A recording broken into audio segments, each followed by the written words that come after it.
Fengal புயல் உருவாக உள்ளதால் காலை முதலே பலத்த காற்று வீசி வரும் நிலையில் செங்கல்பட்டு மாவட்டம் குரோம்பேட்டை மேம்பாலத்திற்கு அருகே உள்ள பேனர் கிழிந்து காற்றில் பறப்பதால் வாகன ஓட்டிகள் அச்சத்துடன் பயணித்து வருகின்றனர். இதுகுறித்து கூடுதல் விவரங்களோடு இணைகிறார் எமது செய்தியாளர் கந்தன். கந்தன், வணக்கம். முழு விவரங்கள். வணக்கம். தென்மேற்கு வங்கக்கடலில் உருவாகியுள்ள குறைந்த காற்றழுத்த தாழ்வு மண்டலம் காரணமாக 2 நாட்களுக்கு முன்பு தற்போது வரை பல்வேறு மாவட்டங்களில் கனமழை வெளுத்து வருகிறது.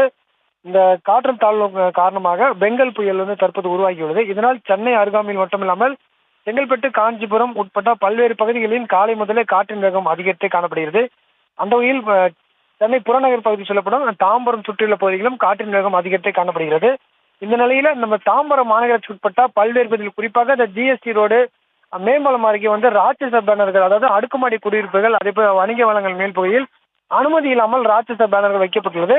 அந்த பேனர்கள் தற்போது இந்த பெங்கல் புயல் காரணமாக அனைத்து பேனர்களும் கிழிந்து தொங்கு நிலை தான் ஏற்பட்டது. அது மட்டும் இல்லாமல் அனைத்து பேனர்களும் மேம்பாலம் நோக்கி பறப்பதால் வாகன ஓட்டிகள் ஒரு அச்சத்துடன் சென்ற நிலை தற்போது ஏற்பட்டுள்ளது.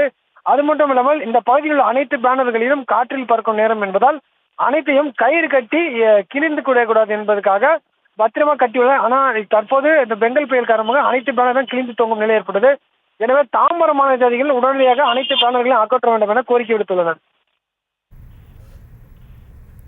விவரங்களை வழங்கியமைக்கு நன்றி, கந்தன்.